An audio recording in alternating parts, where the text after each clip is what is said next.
I'm Mac Sandlin. I'm a theologian who loves art. I'm Tessa Davidson. I'm an artist who loves theology. And this is Our First Word. Theology of Beauty.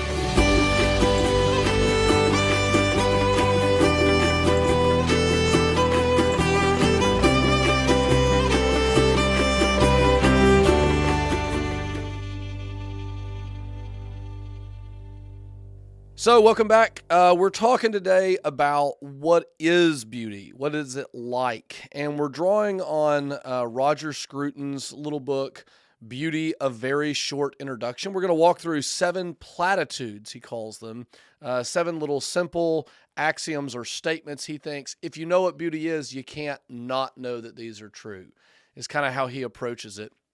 Scruton's a Kantian, that is a student of Immanuel Kant, and a philosopher, mostly deals with music, really. His expertise is more in music than the visual arts, but of course he has lots to say about both things. Also, I think this is fair. Tessa, you think this is fair? A world-class snob. That'd be a good way to characterize him. I think he would say that too, but yeah. I still he's find British, and so there's just a little bit that comes with any intellectual that has a British accent. Yeah, that's right. But I find him interesting and provocative and really fun to read. So I like him. So he's got these 7 things. He says, look, here's what beauty is like. And our goal is just to walk through them, talk about them today. All right, T, tell us what the first one is. All right, so the first one is beauty pleases us. And when I read this list initially, I am so glad that he listed that first. This reminded me of Aquinas's definition of beauty. Thomas Aquinas? That which pleases when seen. And even Kant, when he says beauty is this disinterested pleasure, there's something about like the pleasure principle that we can't ignore or let go of. I think that sometimes evangelicals can be uncomfortable when we talk about pleasure or when we think about how this is a gift from God and visual pleasure and engaging in pleasure. And so I love that that's a part of his list of platitudes and that it's number 1. So my first reaction to that is, all right, I'm in. I like that language of pleases. Sometimes when you're reading in the literature, they talk about beauty delights. Yes. And I always like that word even better because it's got the word light there in it, especially since Aquinas is thinking about, that which pleases when seen. Though, of course, surely Aquinas is tricky on this. He says when seen, but we want to push him like, what about when heard? Exactly. And this gets to something that Scruton says in the I think the opening chapter of the book, when he's talking about things that we call beautiful. We tend to call visual things beautiful. When I say name something beautiful, people think about what they see, or I say close your eyes and think of something beautiful. Right. And then we think about music or a voice or even like a spoken poem, something like that. And we go, oh, this is also beautiful through the ears.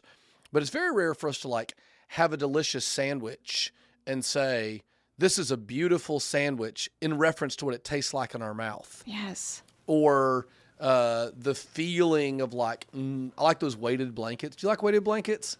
People tend to like them or hate them. I guess I've just not had too many encounters with them. I don't know. I've never slept with the weighted blankets. So yeah, they're real heavy. And I love me. them. Like they feel to me like I'm being like hugged really tight by, I don't know, a blanket. But like my wife does not like them because they feel oppressive. Like I'm like can't move. It's controlling me or whatever. Huh. But for me, I love it. So you like nestle down in like a something that feels good to your skin, or a massage, or whatever it is. Yeah. But we don't tend to. We'll say that feels great, or it's comforting, or I love it. We don't tend to say this feels beautiful. And smells, we don't tend to say beautiful for that. And so that's kind of an interesting thing. So I think when Scruton talks about beauty pleases us or delights us, he not only means we like it or it feels good. He starts with that, right? Right. But it also means there's a particular kind of liking that involves the intellect. Yes. We think more with our eyes and ears, I think, than with our noses and mouths and hands. Maybe that's overstating it, but there seems like there's something to that, and he's connecting it with the mind rather than just like the sensation through the body. Because we're not animals. We're not just about the mere sensory stimulation. It's not like not that. Only animals anyway. Or yes, that's what I mean. Like that's not like we are more complicated. We have different needs beyond just the mere stimulation or that kind of physical surface level pleasures that we would like to get. And so we've got emotional needs and intellectual needs. And so when we engage with the beautiful, something that truly pleases, I mean, not just the surface level, but truly pleases, it's going to be multifaceted. It draws us in. It stimulates us intellectually, emotionally, spiritually. And so I think there's even levels of pleasure. And yeah. The mind is involved in the particular kind of pleasure we get from beauty. It's not, as you say, like just an animalistic sensation, but there's also within it different levels within the mind and ways in which we do this. And then our bodies do get involved. Like when we see something beautiful, or like I think when I hear music sometimes, or I get goosebumps. yeah. Right? So your body is involved. It's not divorced from some sensation, Right. but it's higher. And it's like the sensation is drawn up towards this intellectual or spiritual kind That's of pleasure. good. Yeah. It doesn't just stop there. Yeah. So when we think about beauty pleases us, and you mentioned that Kant says something like this with his disinterested interest. That is, yeah. we want it for itself, not as a means to some other end. Doesn't beauty sometimes also, like, I don't know, I'm thinking about like terrify us or overwhelm us? Like sometimes something beautiful will make you cry Yeah. or make you feel sad. Is that opposed to this pleasure principle, you think, or are they related? Well, that's where I think you can't just look at the mere stimulation. That's where, because we're complex beings and we have all of these other needs and these other interests, I think that's where you can encounter the beautiful, and it arouse within you, a sense of fear or awe. Even pain a little bit, when you hear certain symphonies and how it drops and it just arouses something within you, but then it pulls you out and it takes you on this journey. And so I think that kind of encounter with the beautiful that is multifaceted and layered and not just this mere like stimulation, that I think is a more robust understanding of the beautiful. Yeah, it's fun to think about like when you really encounter these beautiful things, and oftentimes they're like a surprise. I wasn't expecting to see that there, or you get overwhelmed. And then to think, this one made me feel this way, this other one made me feel this way. So like, I remember when we had the total eclipse here a while back, and we were outside, and I watched it happen. I'd never seen anything like it. Like if you've never seen totality in eclipse, it's a really cool special thing. I was surprised with how it affected me. Yeah, so like the level of partial eclipse versus total eclipse, like 5% difference, but 1,000,000% difference in the experience. So it happened, and I was surprised. I started like just laughing. I just was like laughing and clapping my hands like a little kid. Yes. Just delighted, just overwhelmed with like joy. But then I think about like the first time I heard Schubert's Ave Maria on this great album. I'll talk about this lots of times, but Joshua Bell, this violinist, has this great album where he plays choral pieces on the violin. And the first time I heard it, I remember being like thinking it was the most beautiful music I'd ever heard in my life. But I felt like it's a haunting sort of piece, and it was what's the right word for this sense? I didn't laugh, I didn't clap. I felt like stretched somehow, or pulled and kind of almost pushed together. I'm saying all these opposite things. Yes. But whatever it was, it didn't feel like the kind of joyful exuberance that I felt at the eclipse. But it was an experience of beauty. Yeah.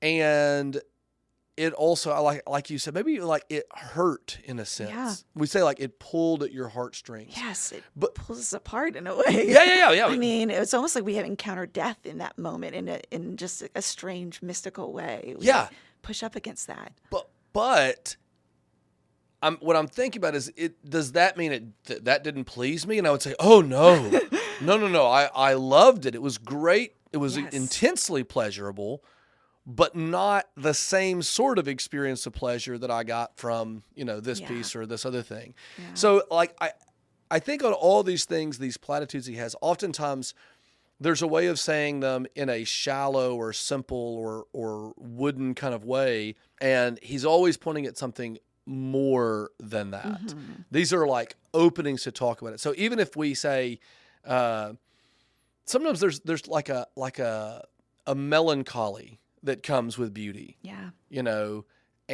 but it's a melancholy that you relish or enjoy, like reading a tragic novel. Yeah. Sometimes it's not just the catharsis, it's the actual sadness of it, but there's this beauty in it that gives you, joy. Or like you mentioned, fear, like roller coasters make us afraid and we like it. Yeah. Or scary movies or whatever. And sometimes like being overwhelmed by like a thunderstorm or something, Yeah. it's scary, but it's beautiful. And so there's this intensity or pleasure that comes with it too. Yeah, yeah, and that's and when Kant talks about the sublime, I mean that's the language that he uses when thinking about brushing up against fear and thinking about how we need those types of encounters because it puts us in that mind state to realize this this world is so much bigger than, and we need to actually have that shrinking feeling and to be kind of brushing up against the great beyond, and so that humbling state is actually desired deep down within us. Yeah, and so, we like that. Yeah. And we could do a whole thing here. We got 7 platitudes. Yeah, to we get through, probably need. But I think it's fine if we talk about this a little more too. If we have to do a couple, we can do that. But that humility, that I am small or I feel small. I think one of the reasons we like that is it's the sort of delight we get with the truth. I was going to say there's a connection here with the truth and the truth of the human experience and the brokenness, and like we need those encounters with that reality. So when you're listening to that music or Celtic music that just kind of drags on and it carries with it the histories and the pain, but it's truthful at the same time. It's beautiful and truthful. Sorry, I didn't mean to cut you off No. there, I think that's exactly what I'm thinking. Like truth matters. One of the things that is true about the truth is also that it delights us, even like if it's painful. There's a sense in which it's like, oh yeah, this aha kind of moment that comes when you figure a puzzle out or you're working a complicated math problem and you get the right answer and you go, I see it. This is the truth. There's a delight there. Yeah. And so like this pleasure that beauty causes in part is related to, we'll talk about this with the transcendentals later too, that beauty and truth go together. And the delight comes because we delight in the truth, because the truth is beautiful. And we delight in beauty because it tells us the truth. So there's that sort of deep intermingling. Yes. And that humility that comes when we encounter what Kant calls the sublime. There's like beautiful things like a sunset and then sublime things like a thunderstorm. And he distinguishes them, which is proper, but there's other ways in which I think we want to put those together and say the humility, the terror that comes from the thunderstorm nevertheless tells us the truth. We are small. Yeah. We are not as transcendent as we sometimes think we are. Right. And seeing that truth is pleasurable. It's nice to know the truth. And that's the only instance that humans experience where we're humbled and we like it. Yeah. You know, and we desire to be kind of put in our place. And that's why I think beauty is the best apologetic, because it does both. It pleases us, and it also puts, allows us to encounter that beautiful truth of where we stand. I think we want there to be something greater than ourselves. Something deep in us knows there is something higher. And when we see that, we have this other temptation to imagine, no, I'm the highest thing, Nietzsche says we must become gods. And it's too much for us. We can't pull off. And so what beauty does is reminds us, you're not gonna make that. That's not gonna happen. And that's freeing in a way to just be who I am, but to also know there's something higher. And that's a fun thing. This is why people will travel all over the world to have these encounters. Yeah. So that we can have that reminder. And so, I'm so grateful for this very first platitude that he puts out. Beauty pleases us. What should we move on to the second? Yeah, let's do it. Okay, so the second one is, and again, these are platitudes. That is, they're supposed to be obvious. If I say this to a child, you get them. First is beauty pleases us. The second is one thing can be more beautiful than another. It's the nature of beauty that it is scalar, that it appeals to some standard. That even if we disagree, I think back to our question, our conversation about objectivity, subjectivity, even if we disagree about, oh, this is more beautiful than that, we don't disagree that this is a nonsensical conversation. That is, we think it's a sensible conversation to argue about which painting is better or which piece of music is better.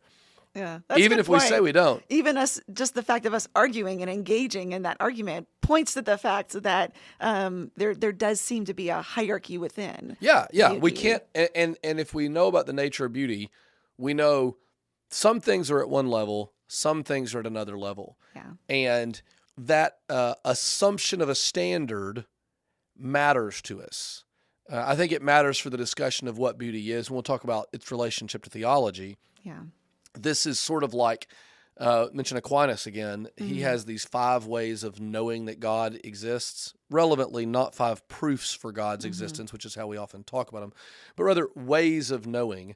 And one of them is, he says, some things are better than others. This is the way of degree. Yeah. And if we have a concept of good, better, best, then we are already saying there must be some standard against which we judge things. Whether we're talking like in terms of ethics with moral goodness or in terms of aesthetics with greater degrees of beauty, there is some standard, even if we also acknowledge we don't see the standard. You know, like I've never seen beauty itself or the most beautiful. Yeah. I've never encountered that. You know, Christians would say no Yeah. one can see God and live. This is beyond. Beatific vision. Yeah, right. I mean, we will one day, Yeah. but not here. This is not possible for us. But in seeing level 1 versus level 2, we get a sense of, oh, what might be up there. Mm-hmm. Yeah. So this platitude, one thing's more beautiful than another. One thing can be more beautiful than another relates to, this is what beauty is. It's not, it's you can't really doubt this in our conversations. We all assume this. Yeah. You think that's right? Yeah. And I think for some people, it might be a helpful kind of on-ramp to be thinking about how this relates to the good and how something can be more, good than another thing. When we think about moral goodness or, even thinking about moral values, how you might have atheists that point to, well, we have morality that's just been kind of evolved over time and we're making progress, but even like using terms like progress or making those kind of qualitative judgments on right or wrong, the fact that continues to be something that we see being developed, that itself points to the fact that there is these kind of this scale, if you will. And so I always wonder about even being able to call out and say, well, that's beautiful, and distinguishing something versus another, just even using that language kind of proves it's the point. I don't know. Is that fair to, I think to that's do right. that? I mean, could we say the same thing if we say, well, that's evil or that's good or that's ugly? The fact that we're using language like that just kind of proves itself. Yeah, I think it's I'm always a little hesitant with the language of prove because this feels more like, Oh, yeah. I mean, it feels more like this is just how we talk about it. Yeah. And we really struggle not to think about it. And that helps us to see something. Okay. Yeah. So, I mean, maybe it proves it. I don't know what some analytic philosopher might come in and say, well, no, that, we can have objections. But it does seem relevant. And I like, if we're talking about this first one, beauty pleases us and the way that relates to truth, this one is an easier comparison or easier connection to see with goodness. So like you're saying with the ethics component. And it's fun to think about. I know I'm starting to veer into other conversations we'll have, but it's fun to think about how when we're describing something as beautiful, what other words we use for it. So we say things like, that's a good painting. Yeah. Right? Yeah, we will To appeal mean to those terms. a beautiful painting. Yeah. Or we'll say, that's a true painting. Yeah. Yeah. Or that's a real real piece Work of art. Yep. And we mean by things like real or being, true, good, beautiful. We collapse these things into synonyms intuitively, I think. Yeah. Even though if you ask somebody, do real, true, good, and beautiful mean the same thing? We would all say, oh, no. There are distinctions. These are different words. But when we start pushing on them or we start analyzing the actual use of language, we do see that these things, they collapse into each other.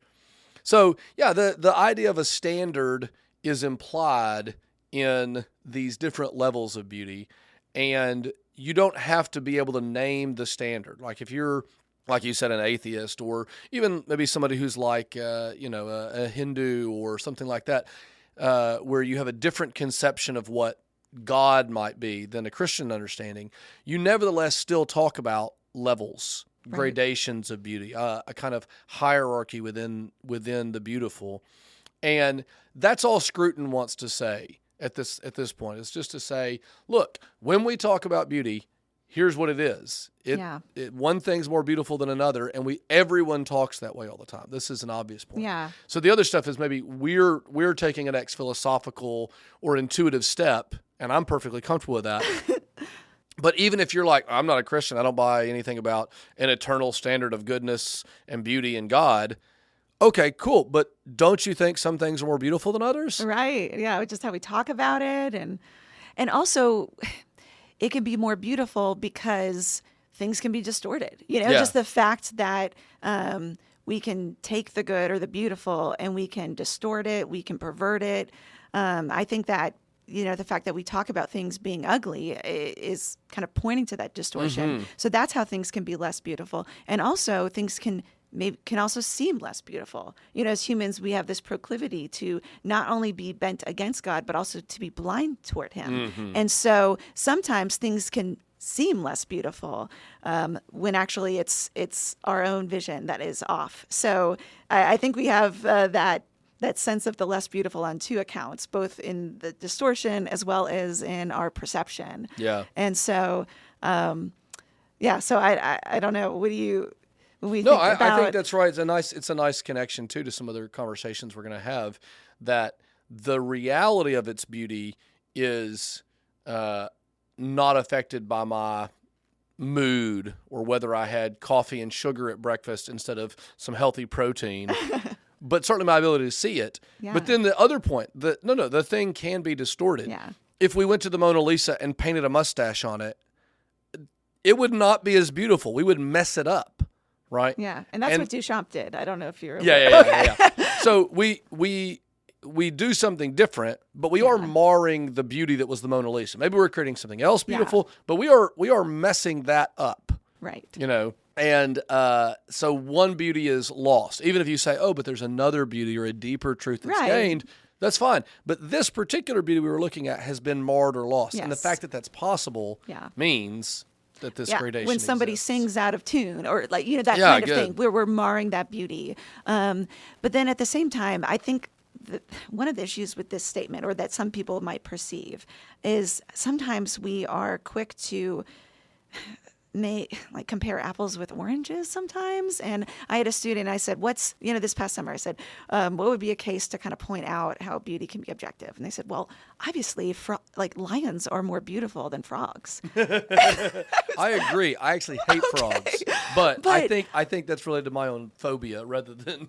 If frogs, and we had a lot of frog fans out there that were really deeply offended, and I just think, is that our place to call something that exists in the mind of God that He created, and be the judges of what's more beautiful when comparing these completely different? I just think that sometimes we kind of go outside of our bounds and thinking that we're the best judges for. Yeah, that's right. We often make the mistake, and if we want to say something like that, beauty is God shining through everything, as we'll say in our theology lecture, then it's the same God that's shining through the. I can't even say frog. Let's say.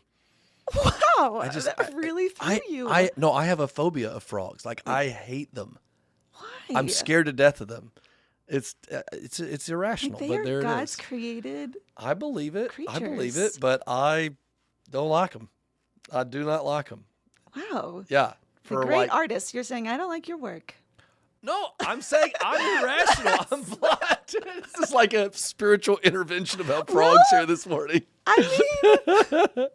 No, I recognize that my inability to see the beauty in them is problematic. You're blind. Yeah. I'm blind because of this, irrational phobia that I have. But if I could see truly, I'd know that was beautiful. Yeah, there are frogs. I don't know what you call it, biologists or people that throw their whole lives into the study of frogs. Yeah. And I bet they have just uncovered, Sure. worlds of beauty and layers and just realizing these creatures are incredible. That's right. Or like a scientist, like the way that someone studying anatomy peels back the skin from a dead body and sees the beauty in the intricacy of the human frame. And I'm like, this is macabre and You're grotesque. right. And All right. Now so- you're speaking my language. okay. So you don't like corpses. Okay. I don't like frogs. I'm not saying that like I'm a big fan of corpses either. Anyway, yeah, but the point is that when we can see truly, this is how Augustine describes this beatific vision at the end of City of God. When our eyes are perfected, we will see God perfectly shining through all things. And yet things will still be themselves. We won't lose. There are no parts of God, but there is still diversity that He shines through. Yeah. So yeah, that's. I mean, we're maybe wandering a bit from beauty comes in different levels, but there's something deep to say here. That I think the objection you're raising to this is it does come in different levels, but that is more about our perception or about God's ordering of a thing. The same way, I think like a painting has kind of a focal point or whatever. Yes, yes. And there's a sense in which that is the highlight. That is the best part or the climax of a symphony or, I love the poet Dana Gioia often has the last line of his poem just slaps, just boom, he hits it. Yeah. And there's no doubt that's the best line of the poem. Yeah. But the poem as a whole is beautiful, and the color on the edge of the painting is no less the expression of the artist's intention and truth than the focal point. So there's a sense in which we want to say some things are more beautiful than others, and another sense we want to say, but it's actually since God is infinitely present in all things, maybe this collapses some when you have eyes to see. Yeah. But we ain't got eyes to see it perfectly yet. Yeah, good. Something like that. I like that. All right, what about number 3? Okay, so number 3, it says, beauty is always a reason for attending to the thing that has it. Beauty is always a reason for attending to the thing that has it. What do Tell you me think of what that? attending means in this sentence. Seems like a pretty Attending, important word for us. Yeah, when we attend to somebody, we go after, we're called, we're drawn to it. We want to go out of our way to approach it and encounter it. I like that. I think about a word like interest. If number 1 is beauty is pleasing, number 3 I think is like beauty is interesting. If someone says, I'm looking at this painting, and you say, why? And they say, because it's beautiful, they've given a sensible answer. Yeah. Right? Yeah. We go, oh, of course you want to pay attention to it. Attend, attention, focus. Oh, yeah. There we go. Interest. Attention. That video. Yeah. There's something right about that. And I think it's like the language, how we talk about attending to our language, paying attention to our language gives us insights into the nature of this thing. We often speak better than we know. And so if we can pay attention to our speech, we can see things we know. So the fact that if someone said, that's beautiful, we don't say, well, why are you looking at it? Well, we have the answer. They have given a coherent answer. And I think this relates some to the point earlier about like how beauty tends to be intellectual and not merely sensational. That attentiveness is the intellect. This is the mind focusing on something. I'm going to turn my analytic or intellectual ability or self onto this thing. If pleases us has to do with affect and appetite and emotion and that sort of thing, this rightly demanding of attention speaks to the intellectual character of it. Even if we don't think about it like we think about a math problem or something, here's one, you think about this language that I hear people say, how do you read that painting? Or what does it say to you? What does it say? Think about that as, it's doing language. It's communicating a message, an intellectually discernible concept. Or we say, he was studying that mountain. when we mean he was taking in its beauty. Yeah. Like we're interested in it. So maybe what do you think, Tess, about the difference between 1 and 3? Beauty pleases us. Beauty is a reason for paying attention to the thing that possesses it. Well, sometimes we talk about, like, actually just yesterday I was telling my students, pay attention to the things that get your attention. Yes. This idea of things are going to get your attention. They're going to please you. They're going to stick out for whatever reason as you're making your way across campus. You're going to see things that just kind of pop up, and there's that second where you're drawn into something or you look at something. I think, but our problem in our society is that we have become anemic to like contemplating beauty or then seeking out and turning our attention. I liked how you put it before, like turning our gaze and really like looking and paying attention to things. So yes, I do think that there's a difference between 1 and 3 as far as there's that initial like things that grab us and please us, but then that kind of engagement with the minds where we then go and seek out and try to encounter it.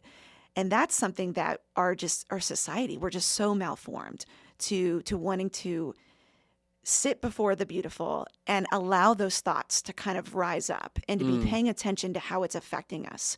So many times when people encounter beautiful artwork, they don't even know how to pay attention to the thoughts that are stirring within them. Because of distraction, or what is it? Yeah, and because they lack the experience with allowing like what's inside of them to kind of boil up, and they don't have that kind of attentiveness to their kind of inner life and what's happening within them. I had a painting up for a class the other day, and I said, "What's stirring in your heart right now when you're looking at that?" What painting? Actually, it was Henry Turner's The Banjo Lesson. Okay. And I had this painting up, and we actually just had to sit with it for 5 minutes. I said, try to, clear your mind, whatever's going on right now, and just really pay attention to what is rising up within you and try to make yourself vulnerable. I think we just don't quiet ourselves enough to be really tuned in to how beauty is affecting us. And so it takes that conscientious effort to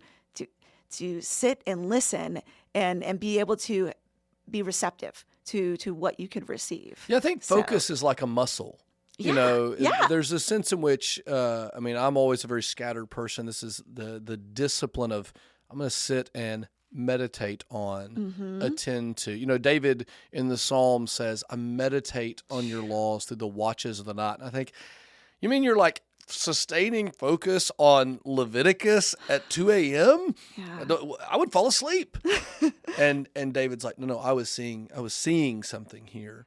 It reminds me of, you ever see that movie, that old Julia Roberts movie, Mona Lisa Smile? She's the art teacher. And she takes the class to go see the Jackson Pollock painting. She breaks into the warehouse. Whatever. That's right. Yeah, and it's been a while. They're all these snobby, mid-century, mid-20th century. I forget what century we're in sometimes. And they're all like, this is not real art and such. And she delivers the line so well. Julia Roberts is so great. She says, she makes them all be quiet, and she just says, is it any good? And they have to just look at it and decide, is it any good? And whatever you think about Jackson Pollock, is it interesting? Does it catch your eye? Yeah. And if it does, well, why? Right.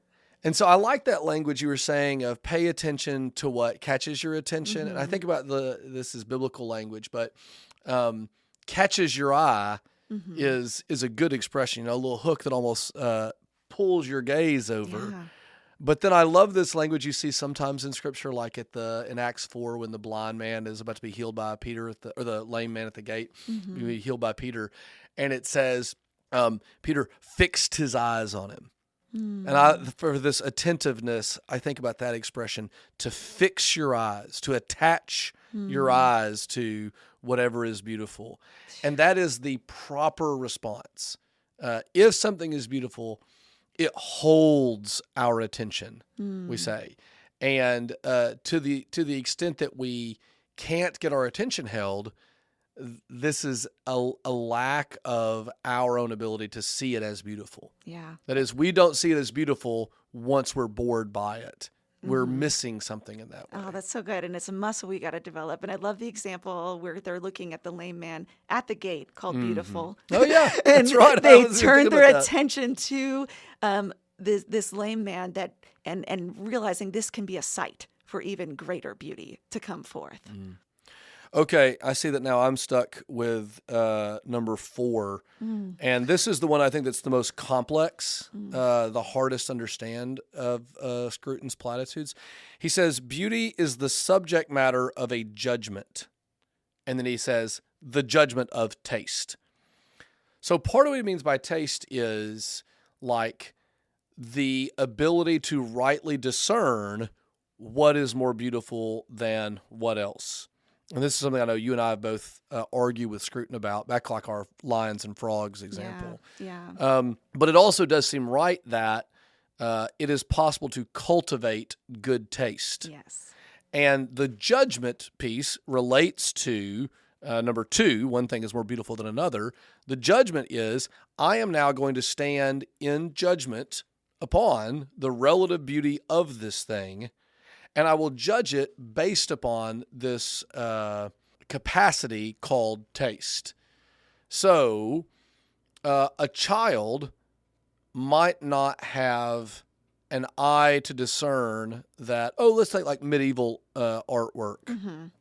You know, when we take, I took some 17-year-olds overseas one time, and we were looking at old artwork, and to them it just looks weird. Yeah. It's just weird. Yeah. You know, well, that's because they have not yet developed taste to be able to stand and give the right judgment. Yeah. So that's what 4 is. Beauty is the subject matter of a judgment. That is, when we think about it or look at it, we stand in the position of the judge and say, this is or this is not. And we make that judgment based upon a capacity we have like taste. All right. So what do you think about that? I think this is one that I've heard you push back on, Tess. Well, I mean, in one Like, what's in one right about sense, it? I think that when we encounter beauty, it is an experiential kind of truth, that we are encountering. It's something that we experience. And so yeah, in a sense that it does come through our taste. But at the same time, even though it's a subjective encounter, it also has these universal truths and this objective reality. And so I've heard you speak and make the reference to like somebody being colorblind. Our eyeballs, we can perceive 10 million colors. And so Is that true? Yeah. 10 million different colors. Like, that's insane. Yeah. And the fact that we have color harmonies and we can have color theory and the whole science of all of that we can operate under the fact that 95% of the population can perceive the same colors. I mean, that's incredible. And so even though somebody might be colorblind, that doesn't, or even though color is something that we subjectively experience, and it's this experiential thing, that does not take away the universal nature, the objective nature of the color. And so, yeah, I mean, when I talk about making one work more beautiful, I'm going to be engaging in discussions about design principles and how you can improve your work, and so engaging in that more objective conversation about things that you can do. And when I'm talking about art, I'm going to be pointing students to the fact that look at how this artist is arranging the compositions and trying to wake them up and get them more tuned into those kind of principles of beauty that we can see at the more universal level. So yeah, I mean, I guess I see where he's coming from, and yeah, I do think that we perceive beauty through our taste buds. Taste buds, that's fun. I just use like visual with taste at the same time. But I just imagine someone like licking a sunrise. I can't tell you how many artists they look at paintings and they're like, I want to lick it. I want to eat No. it. Yeah, this is how us artists talk about. Y'all are so weird. No, I like that. So one of the things that I think that we can say about this one, that it's the judgment of taste, is because Scruton, being a Kantian, thinks that beauty has an intellectual component. This goes back to the eyes and ears versus nose and mouth kind of comment. Because it has an intellectual component and relates to truth, you can get wrong answers. And just as we might say that something is better because it's more complex, that the complexity of a thing or the elegant harmony of a lot of things together as opposed to just one thing, like a blue canvas might be beautiful, but a canvas that is painted, that has many colors woven together, flowing in and out, the complexity is part of what makes a painting that uses blue in the midst of a larger, cohesive, harmonious whole better than just if you just paint a canvas all one color. Yeah. And say, this is my painting. It's a blue piece of canvas. Someone else has, something with complexity and harmony and such.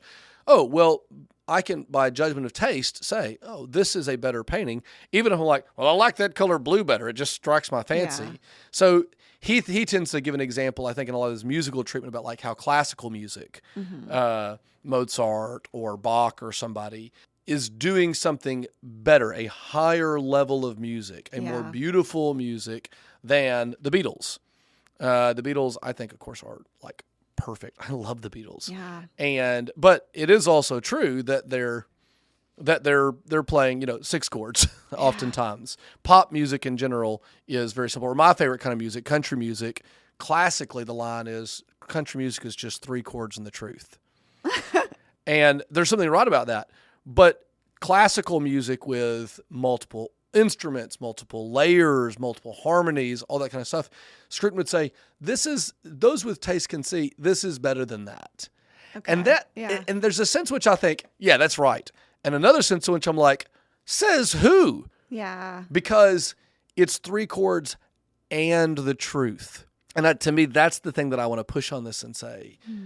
Sometimes truth comes through in ways that are unpredictable. Yeah. And so like a baby in a manger, or, like when we think about, well, and, the truth of 1 + 1 is 2, or just the truth of like the number 1. Mm-hmm. It's so simple, but yet there is so much in that one kind of statement. And so I can see how, yes, beauty in complexity, it points us to these other vistas out there and the complexity of the universe. And it kind of points to this other vision of God and how he is so multifaceted and complex. And I think it points to that truth. But also there's the truth of just like the simple color blue, like the fact that that exists. And that's from the mind of God. And so this is where, I think I keep coming back to what we were talking about with number 2. We can have beauty in simplicity and just say amen to that. But then also kind of point to how beauty is manifest in a unique and exciting way when we see complexity as well. Yeah, maybe the thing to say as a sympathetic last word on this number 4 is who is in the best position to understand the beauty of 1 + 1 = 2? Well, the answer is not the child who can only do simple arithmetic. Mm-hmm. It's the mathematician who understands the whole concept of number lines and can talk about equations and formulas and proofs as elegant and sees things like that mathematician. She's in a better position to appreciate the beauty of the simplicity precisely because she has developed the taste the skill level to see why, this sequence or this formula is more elegant than this simple arithmetic, and to see actually all this mathematical truth that's complex is there in this arithmetic. That's so good. But she'll see something that somebody else doesn't see because she has better taste, and she'll stand in judgment over it. And we can read the whole law and get a sense of all of, how that, like the wisdom of Scripture, and then come back to the simple truth of like, love God, love others, and just live and dwell there. Yeah, that's right.